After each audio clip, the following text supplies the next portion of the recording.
dan mungkin juga mengenal resiko yang sama. Tapi bagi Dedi, rasa takut tidak jadi alasan untuk berhenti. Demi menafkahi keluarga kecilnya, ia tetap menjalani pekerjaan ini, meski harus berhadapan dengan resiko yang sama persis yang merenggut nyawa temannya. Alhamdulillah orderan mah banyak, cuman nggak kepegang aja. Ngantri satu-satu, kita pilihin customer yang lebih membutuhkan.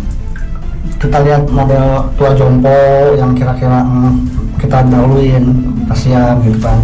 Udah gitu kita penggalian untuk masjid, musola, pesantren, saya jasa gratis. Oh gitu. Buat tabungan. Di satu sisi, Dedi bersyukur karena musim kemarau membawa banyak pesanan. Namun di sisi lain, setiap pengerjaan sumur membutuhkan waktu yang tidak sebentar. Kelihatan kalau matanya tuh keluar. Ini ya? Iya, ini. Iya, kelihatan sih. Dia kalau serapan kayak gini basah. Ini serapan. Ini Serapan hujan. serapan hujan. Yang basah-basah gini. Kalau yang kering-kering kayak gini? Iya, kering basah gini nih serapan hujan. Oke. Bukan mata air. Serapan. Dia kalau serapan cuma basah-basah gini aja. Tapi kalau mata air dia keluar. Keluar airnya. Dia mau dikubak-kubak gimana juga tetap bening kalau mata air. Gini tuh. Dia keluar tetap bening. Dia dikubak-kubak, dia keluar bening. Kalau sarapan begini-gini, diusap-usap gini, dia keruh terus. Yang ngalir keruh. Melihat munculnya sumber mata air, Dedi mengambil linggisnya, memecah tanah yang padat dan keras, mencungkil batu serta kerikil besar hingga membuka lapisan tanah yang sulit ditembus, membuka jalan untuk aliran air. Jadi penyebab sumur kering kalau lagi musim kemarau ini apa Pak? Ya karena mata air itu ketutup lumpur. Udah gitu di dasar sumur dia nggak ada anak sumur. Tapi kalau anak sumur tuh berarti bisa dibuka lagi gitu Pak? Enggak, anak sumur tuh fungsinya kita gali di tengah, diameter diperkecil.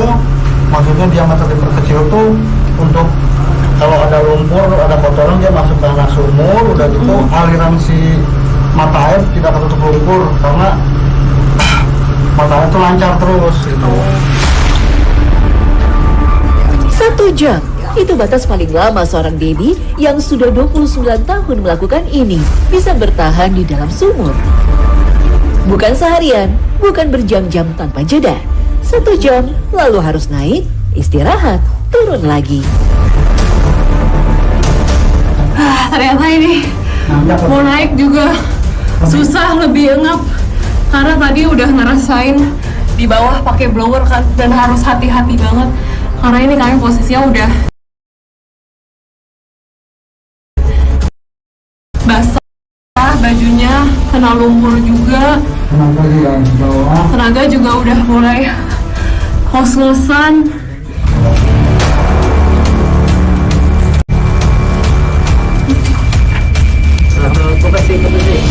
Ini ya? Itu awas sama kejerot, salah. Salah. Kemana harusnya, kemana? Kembali. Gimana dong? Bentar. Napak gimana ya?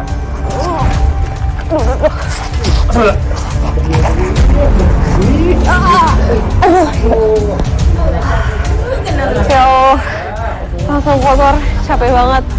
Hari di bawah ini ngap, dan pertama kali juga sih ke terowongan yang sedalam itu nyampe 12 meter. Mantap, nggak ada amat cewek. Pas turun lebih ke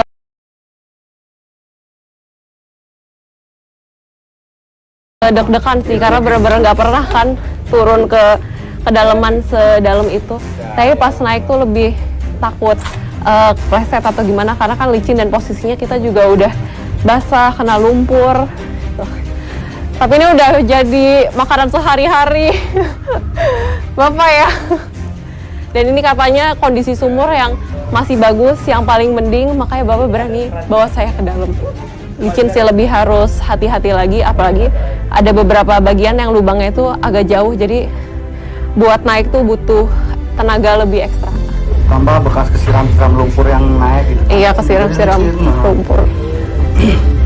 Udah gitu tenaga tuh habis karena udah aktivitas di dalam di bawah, jadi Di pas bawah. nanjak naik ke atas tenaga udah Habis. berkurang.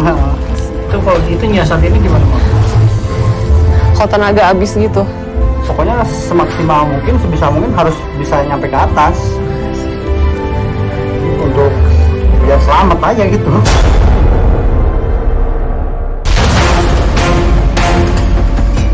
Harus diturunin mesin, dia lebih panas. Maksudnya di dalam kan kita pakai mesin jackhammer, dia lebih uap, lebih asap, panas, mesin gitu kan. Resiko lebih inilah, getaran, dinding-dinding, apalagi ada bebatuan gitu. Resikonya emang berat, kematian. Saksikan kibaran Sang Merah Putih di Trans 7 Plaza.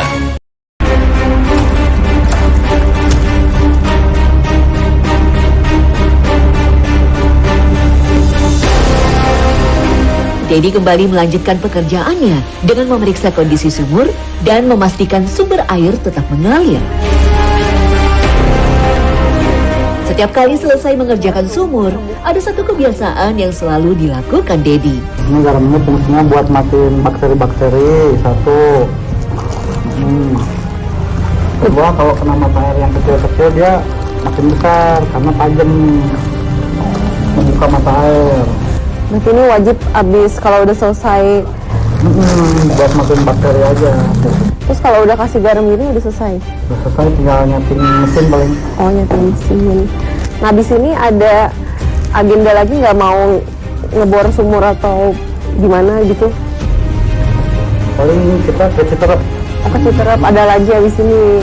Antara Citerep sama Jonggol paling. Oh, Ada dua. udah. Kalau besok untuk di Rancamaya. Sibuknya berarti udah padat nih, Heeh. dari sumur ke sumur lah judulnya. Dalam menentukan tarif, Dedi tak membedakan harga berdasarkan tingkat kesulitan sumur. Untuk memperdalam sumur, ia menerapkan tarif rata Rp1.000.000 apapun kondisinya dengan garansi 1 tahun. Untuk sumur baru, tarifnya Rp5.000.000.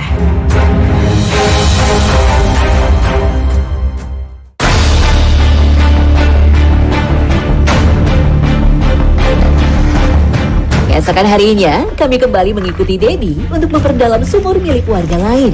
Kali ini jauh lebih menantang. Lokasinya di kawasan perumahan berbukit dengan tanah yang didominasi batu-batu besar.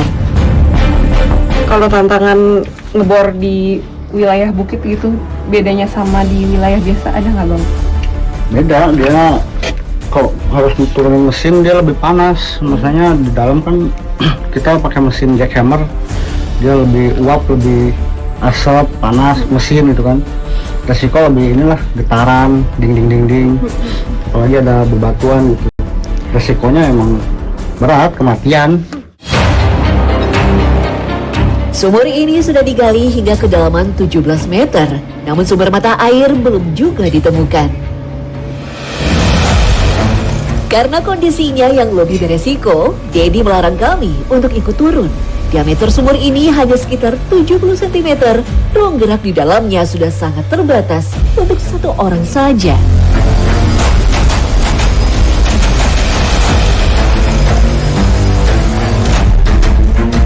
Setelah turun menggunakan jackhammer kecil, Dedi memutuskan untuk naik dan beristirahat sejenak sekaligus mengganti peralatan dengan jackhammer yang lebih besar. Jackhammer kecil sudah tidak mampu menembus lapisan batu yang keras di dalam sumur.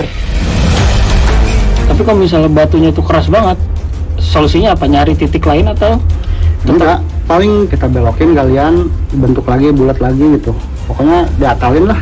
Tapi di perbukitan ini pernah nggak sih airnya yang tadinya ada tiba-tiba surut gitu? Banyak kayak gitu. Nah, itu kenapa, Bang? Itu akibat penyebab pabrik-pabrik, paling lingkungan pabrik banyak bor-boran gitu kan. Sedot. Banyaknya kesedot. Satu sumur selesai, 3 lagi sudah menunggu. Begitulah hari-hari Dedi sepanjang musim kemarau ini dijalani. Dari sumur ke sumur, dari taruhan ke taruhan.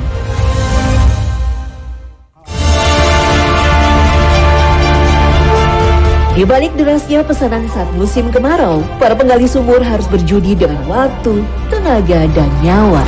Setiap meter tanah yang digali menyimpan harapan akan sumber air, namun juga menyimpan risiko gas berbahaya dan medan yang tak terduga. Bagi Dedi dan para penggali sumur lain, air bersih adalah kebutuhan warga yang harus diperjuangkan. Dedi mempertaruhkan nyawa di bawah tanah demi satu sumur. Tapi tak semua orang punya 1 juta rupiah untuk memanggilnya. Sebagian warga memilih jalan lain yang terlihat lebih aman, tapi menyimpan pertanyaan yang belum terjawab.